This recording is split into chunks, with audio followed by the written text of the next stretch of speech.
अगर हमें electronic data मिल जाए, हम साबित कर देंगे कि हिंदुस्तान का प्रधानमंत्री चोरी करके प्रधानमंत्री बना है। तो दोस्तों स्वागत है आपका फिर से हमारे एक और धमाकेदार वीडियो में। तो वीडियो को शुरू होने से पहले वीडियो को लाइक कर दो और चैनल को सब्सक्राइब कर लो और कमेंट में जय श्री राम का नारा भी लगा दो। तो चलिए वीडियो को शुरू करते हैं। जय श्री राम।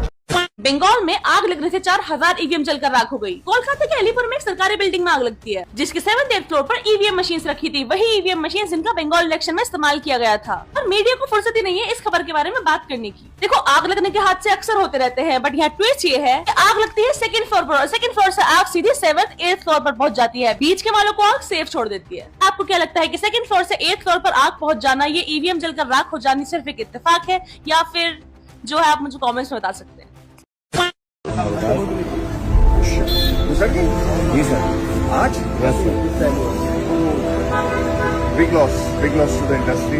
हाथ में पोस्टर्स है, क्या लिखा हुआ मैम? इसमें लिखा हुआ है ये देश हमारा है, किसी के बाप का नहीं है। क्या जरूरत पड़ गई ये सब लिखने की? क्योंकि जो लोग पावर में बैठे हुए हैं उनको लगता है कि वो जनता के ऊपर है। वो जनता के ऊपर नहीं, वो जनता के नौकर है। उनको ये चीज समझनी चाहिए। हमको चाहिए तो व्यवस्था परिवर्तन, लेकिन सत्ता परिवर्तन के बिना वो पॉसिबल नहीं है। क्योंकि जो लोग अभी इस समय सत्ता में है उनको आपकी जनता से कोई फर्क नहीं पड़ता। उनको नॉर्मल आदमी की प्रॉब्लम क्या है उनको उससे कोई फर्क नहीं पड़ता है। तो अगर ऐसी सत्ता रहेगी तो कैसे परिवर्तन आएगा?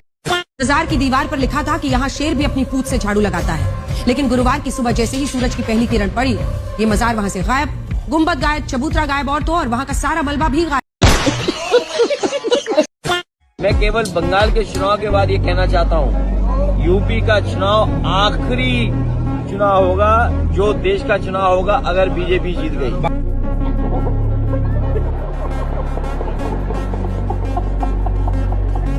कहा जाता है कि पहले आप कहीं भी जाती हैं, आप अमेरिका जाती हैं, इंग्लैंड जाती हैं और कहीं भी जा सकती हैं आप, लेकिन क्या आप मस्जिद में जा सकती हैं? ये बात कही जाती है मेरी इस तस्वीर को निशाना बनाकर। हालांकि ये दुरुस्त नहीं है। ये तस्वीर एक वीडियोग्राफी के दौरान एक न्यूज वीडियो में बना रही थी और उस दौरान ये तस्वीर वहां क्लिक की गई। मैं मस्जिद के अंदर गई थी, ये जामा मस्जिद की तस्वीर है। लेकिन आज चर्चा इसी बात पर, मुस्लिम औरत, मजलूम औरत, प्रताड़ित औरत, ऑप्रेस्ड औरत, और ऑप्रेस्ड किसके हाथों? मुस्लिम पुरुषों के हाथों। क्या इन सवालों में सच्चाई है? नरेंद्र मोदी के पिछले 12 साल के कार्यकाल में एक राजनीतिक पत्रकार की हैसियत से मेरा आकलन यह है कि सिर्फ महिलाओं के इर्द गिर्द राजनीति हुई है, हिंदू महिला और मुस्लिम महिला। जी आप हैरान होंगे सुनकर कि एक ऐसा व्यक्ति जो ये कहता है अपने आप को कि वो 56 सीना, खुद उन्होंने कहा प्रधानमंत्री ने, मैंने नहीं, तो 56 सीने के प्रधानमंत्री की मर्दाना राजनीति के इस पूरे नैरेटिव के केंद्र में है महिलाएं। हिंदू महिलाएं पूरा लव जिहाद से लेकर और तमाम तरह के वो मुद्दे, और उधर मुस्लिम महिलाएं भी 3 तलाक से लेकर महिलाओं की मस्जिद में एंट्री, ये तमाम मुद्दे लगातार ट्विटर पर इस तरह से छाए रहते हैं। एक बार सारे भाई जा गया वीडियो देखो।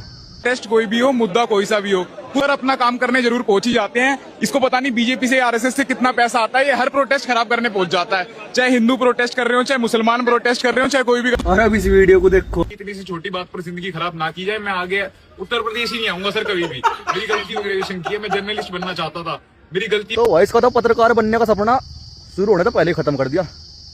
ना ना ना ना, ये अच्छी बात नहीं।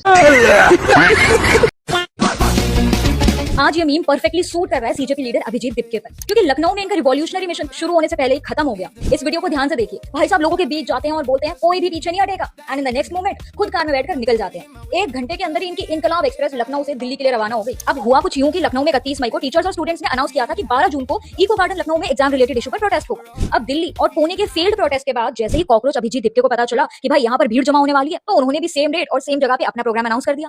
मतलब दूसरों की भीड़ में अपना एजेंडा चलाने के लिए मुंबई से फ्लाइट पकड़ी है, लखनऊ पहुंचे हैं और साथ में कुछ एसएफआई और एआईएसआई वाले भी लेकर आ गए। लेकिन जिनके प्रोटेस्ट को हाईजैक करने आए थे ना, उन्होंने भी बोल दिया कि भाई साहब हमारा कॉकरोच जनता पार्टी है, किसी भी पॉलिटिकल पार्टी से कोई लेना देना ही नहीं है। और किसी पार्टी का आंदोलन नहीं है, किसी पार्टी का आंदोलन नहीं है।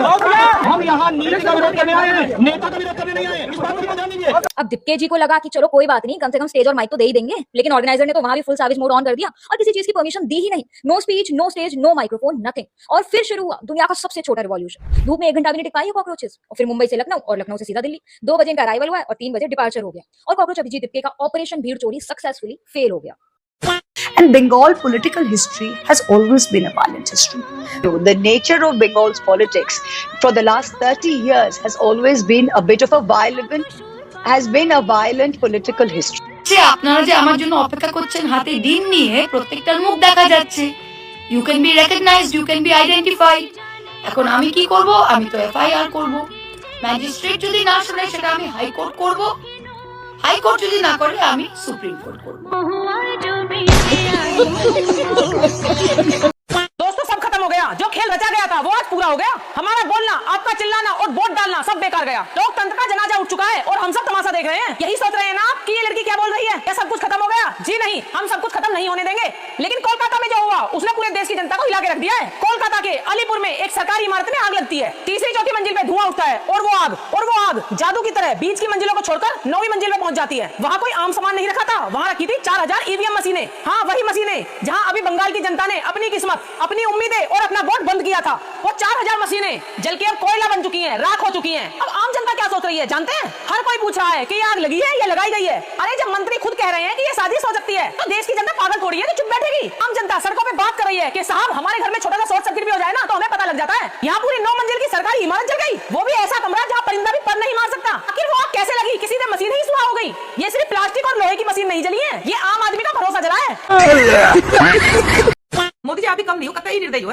टिकटॉक बंद कराकर आपने हमारे देश के कितने उज्जवल जो भविष्य है वे 4 ठुमके लगा के 4 पैसे कमा लेते हैं, बड़ी सेलिब्रिटी बन जाते हैं। लेकिन आप भी टिकटॉक बंद कराऊंगा। मतलब अर्पित शर्मा है बेचारा, बताओ इसने शुरुआत ही करी थी ठुमके ठांके लगाने की, आपने तुरंत टिकटॉक बंद करा दिया। अब इस बेचारे को जो है केजरीवाल के शाहरुख में ठुमके लगाने पड़ रहा है, 4 गाली फालतू मिल रही है। बताओ तुम्हारा तुम घंटा क्या मोदी जी हमें भी 4 ठुमके फालतू देखने को मिल जाता है। आप बिना कतई एंटरटेनमेंट खत्म कर दिया हमारा। मैं पूरी जनता को कहती हूँ भैया ऐसा है, मोदी सरकार से आह्वान करो कि टिकटॉक फिर से ऑन करो। हमारे जो युवा थे बताओ सबका भविष्य खा गए मोदी जी, जो टिकटॉक पे 4 ठुमके लगा के पैसे कमाने लगे। बताओ कितनी बड़ी सेलिब्रिटी बन गया। आप अर्पित शर्मा को सेलिब्रिटी नहीं बनने दोगे। इतना कहना चाहता हूँ मिस्टर एलविश यादव, तू इधर उधर की बात न कर, जस्ट एक पोस्ट डाल दो।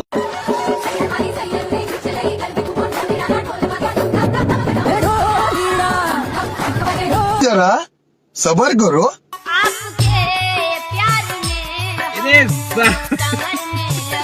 बंगाल में रखी सारी ईवीएम मशीन्स में आग लग गई है, मगर आग कहीं और भी लगी है। और कहाँ लग गई बता रही हूँ, बैठ जा। तो ऑपोजिशन का कहना है कि बीजेपी गवर्नमेंट ने सारी झाड़ फूक आग लगा के सारी ईवीएम मशीन्स उड़ा दी। मगर एक बात बताओ, ये बीजेपी क्यों उड़ाएगी? वोट चोरी और क्या कर सकती है बीजेपी? अगर आप ऐसा ही सोच रहे हो तो let me correct you here. From the day आप इलेक्शन जीतते हो उससे लेके 45 डेज तक एक रिव्यू विंडो होता है, जहाँ पे आप फिर रिक्वेस्ट डाल सकते हैं रिव्यू के लिए कि क्या कैसे हुआ है, इफ आपको लगता है ऑपोजिशन ने सामने से कुछ घपला किया है। और अगर ऐसा है तो ऑपोजिशन को तब क्यों नहीं समझ आया कि ऐसा करना है, और अब क्यों आग लगी है? कुछ नहीं मिल रहा, बैठे बैठे बस फुटेज चाहिए इनको। चलो निकलो, आगे बढ़ो।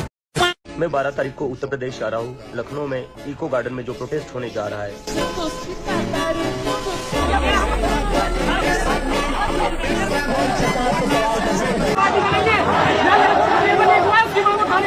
देख सकते हैं अभिजीत जी के अब रवाना हो चुके हैं इको गार्डन से। मेरे प्रिय कॉकरोचों, उम्मीदें तो आपने जगा दी हैं। अब आपसे बस इतना आग्रह है, निवेदन है, जंतर मंतर से छू मंतर मत हो जाइएगा, मतलब पलट मत जाइएगा, क्योंकि जंतर मंतर का पलटने का पुराना इतिहास। देखिए ना, केजरीवाल जी यहां से कह के गए कि राजनीति में नहीं जाऊंगा, फिर पलट गए। बोले सरकारी मकान नहीं लूंगा, नहीं, फिर पलट गए। बोले सरकारी गाड़ी नहीं लूंगा, फिर पलट गए। लेकिन कॉकरोचों आप मत पलटिएगा, क्योंकि कॉकरोच अगर एक बार पलट गया तो फिर सीधा नहीं हो सकता जब तक किया ना जाए। पश्चिम बंगाल में 4000 ईवीएम जलकर पूरी तरह खाक हो गई। कोलकाता के अलीपुर में सरकारी इमारत में ईवीएम रखी गई थी। 9 मंजिला इमारत में भीषण आग लग गई। बिल्डिंग में दक्षिण 24 परगना, जिला परिषद समेत कई सरकारी दफ्तर हैं। हाल ही में इन ईवीएम का इस्तेमाल बंगाल चुनाव में हुआ था। आग लगने से 4000 से ज्यादा ईवीएम जलकर खाक हो गई। कॉकरोच अभिजीत दिप्के को लगा कि सोशल मीडिया पर 22 लाख मिलियन से ज्यादा फॉलोअर्स मेरे हो चुके हैं, बस फिर मेरे तो बड़ा नेता कौन हो सकता है इस दुनिया में। यही वजह है कि उसने दिल्ली में एक बहुत बड़े जो है आंदोलन का आह्वान किया। हालांकि 1000-1200 लोग भी नहीं पहुंचे, ऊपर से गर्मी के मारे बेचारे का बीपी और लो हो गया। तो उसको लगा क्या किया जाए। लखनऊ में ना विवेक सर जो है वो ऑलरेडी एक आंदोलन प्लान कर चुके थे 12 जून को। तो अभिजीत दिप्के को लगा कि भाई भीड़ भाड़ तो वहां होगी है ना, अपने 15-20 चेले चपाटे ले जाता हूँ, बस जाके मैं जो वो आंदोलन उसको हाईजैक कर लूंगा। और अभिजीत दिप्के वहां पहुंच भी गए, लेकिन बेचारा 15 मिनट भी नहीं टिक पाया वहां पे। वहां के जो स्टूडेंट है ना, उन्होंने धक्के मार के निकाल दिए। इवन उस आंदोलन को जो विवेक सर लीड कर रहे थे ना, पहले उनके सुन लो क्या कह रहे हैं। हमारा किसी भी पार्टी से कोई लेना देना नहीं है। हम तो ये 6 महीने से बैठे थे कि कांस्टेबल के बाद में हमें यहाँ पे आना है। 6 महीने से कॉकरोच पार्टी तो 6 दिन पहले बनी है। जी टिप के साथ बात हुई, नहीं हमारी कोई बात नहीं है, हमें तो सोशल मीडिया से पता चला। कोई कॉन्टैक्ट क्या, कोई कॉन्टैक्ट। अच्छा, उनके यहाँ आने से क्या बदलाव देखते हैं आप? कोई बदलाव नहीं, क्योंकि देख रहे छात्रों के आंदोलन में हमने अपना खड़ा कर लिया, बच्चों से बात की और शिक्षकों से बात की, उनसे पूछा सीजेपी के बारे में, और काफी नाराज थे। उन्होंने कहा कि यहाँ उनको आने को ऐसे अभिजीत दिप्के कॉकरोच तुझसे आंदोलन ना हो पाने के, ठीक है ना। कई तरह बीपी ऊपर नीचे हो जाता है गर्मी में, कहीं पे तेरे को खुद ही आंदोलन वाले धक्का मार के बाहर निकाल लेता है। तेरे जो 22 मिलियन फॉलोअर्स हैं जो तूने सोशल मीडिया पर इकट्ठे कर रखे हैं, एक्चुअली वो आना तो चाहते तेरे लिए आंदोलन करने के लिए, पर चक्कर क्या है ना, आधे पाकिस्तानी आधे बांग्लादेशी है, वो बेचारे आ नहीं सकते। अब सोशल मीडिया पर तेरे नाम की छाती पीटे जा रहे हैं, लेकिन जमीन पर वो इकट्ठे नहीं हो रहे। तो दोस्तों, कॉकरोच जनता पार्टी के प्रोटेस्ट से अभिजीत दीपके और उनके दोस्त जान बचाकर भागते हैं। दरअसल उस दिन इको गार्डन में एक और तबका था जो प्रोटेस्ट कर रहा था यूपी के एग्जाम्स को लेकर, जैसे यूपी लेखपाल हो गया, यूपीएसआई हो गया। स्क्रीन पर आप नितिन सर को देख रहे हैं और इनके साथियों ने भी बताया कि पिछले 15 दिनों से ये प्रोटेस्ट की तैयारियां कर रहे थे कि 12 जून को प्रोटेस्ट होना है, और इन्होंने किसी भी अभिजीत दीपके को नहीं बुलाया। लेकिन शायद यहाँ के प्रोटेस्ट की योजनाओं की खबर उस तक पहुंच गई होगी। उसने सोचा कि मौके पर दिल्ली वाले पर तो भीड़ हुआ नहीं जंतर मंतर पे, तो यहाँ पर इनकी भीड़ को अपना बता देगा। और कुछ हरकतें भी ऐसी करी उसने। यहाँ पहुंचकर उसने इस प्रोटेस्ट को हाईजैक करने की कोशिश करी। ये मैं नहीं कह रहा, दैनिक भास्कर की रिपोर्ट कह रही है। वहां पे प्रोटेस्ट कर रहे स्टूडेंट्स कह रहे हैं। टीचर्स ने बताया कि स्टूडेंट्स का मुद्दा यूपी के पेपर से ना कि उमर खालिद था, ना कि उमर खालिद की जेल थी, और इनके हिसाब से ना ही किसी मंत्री, प्रधानमंत्री व मुख्यमंत्री की इस्तीफा था। लेकिन according to these teachers, Abhijit Dipke ने इस मुद्दे को पूरा डाइवर्ट करने की कोशिश करी, इसको पॉलिटिसाइज करने की कोशिश करा, और इसीलिए स्टूडेंट्स और जेन्युइन प्रोटेस्टर्स ने अभिजीत को और उसके साथियों को कन्फ्रंट किया। अबे ये सब सस्ती चीजें करना छोड़ दो बे, पिट जाओगे। लखनऊ था ये, लखनऊ में तो इन्विटेशन नहीं मिला। अब मैं तुम्हें इन्वाइट करता हूँ वाराणसी में। ये है अर्पित शर्मा। सोशल मीडिया पर खुद को पॉलिटिकल कमेंटेटर और क्रांतिकारी के रूप में पेश करते हैं, लेकिन आप इनकी ये वीडियोस देखिए। कुछ साल पहले तक डांसिंग रील्स और एंटरटेनमेंट कंटेंट बनाने वाले अर्पित आज पॉलिटिकल एनालिसिस और रेवोल्यूशन के लेक्चर्स देते नजर आते हैं। अब बात करते हैं इनके लेटेस्ट क्लेम की। हाल ही में खबरे आजम विद कुणाल कामरा शो में जंतर मंतर प्रोटेस्ट पर डिस्कशन हुआ। उस डिस्कशन में अर्पित शर्मा का क्या कहना था, ये आप खुद सुनिए। मोदी जी लगातार 3 दिन इतनी गर्मी में दिल्ली में बाहर बैठ कर दिखाई बिना इसे। अब आप देखिए, मीडिया पर्सन 4-5 हजार का फुटफॉल तो था, एक्सक्लूडिंग मीडिया, एक्सक्लूडिंग पुलिसमैन, मतलब टोटल आ रहे हैं जा रहे हैं वो टोटल 4-5 हजार का था। बट एक साथ जो कहते हैं ना, एक साथ एक पॉइंट पे इकट्ठा 5 हजार, वो मैं कहूंगा आई थिंक इंक्लूडिंग एवरीवन था। प्रोटेस्ट को कवर करने वाले कई जर्नलिस्ट और मीडिया ऑर्गेनाइजेशंस ने अलग अलग एस्टिमेट्स दिए। अरफा शेरवानी ने तक कहा कि लगभग 500 लोग मौजूद थे। ललन टॉप ने 500 से 1000 लोग बताए, और न्यूज पिंच ने मीडिया और पुलिस को मिलाकर लगभग 2000 लोग होने की बात कही। हमारी टीम भी वहां मौजूद थी और कैमरे के जितने एंगल होते हैं वो सब मिलाकर गिन लीजिए। प्रोटेस्ट जब पीक पर चढ़ा तब भी वहां लगभग 1500 लोग ही थे, वो भी सैकड़ों की संख्या में आई मीडिया और प्रोटेस्ट साइट के। अखिलेश यादव ने बोला है कि अगर वो जीतते हैं तो हर लड़की को 40,000 रुपए देंगे। आई गेस लड़कियों को नहीं, लड़कों को दे दो। आजकल लड़के ज्यादा बेरोजगार है, लड़कियां तो बहुत आगे बढ़ रही है।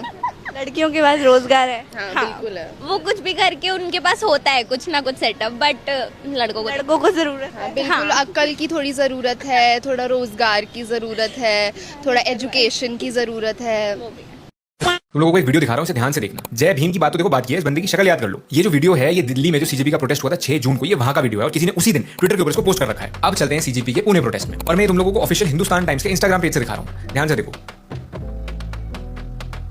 ये बंदा दिल्ली के प्रोटेस्ट में भी था और ये बंदा पुणे के प्रोटेस्ट में भी है, और ये सिर्फ अकेला नहीं है। आप इस भाई को देखो, इंडियन कॉन्स्टिट्यूशन।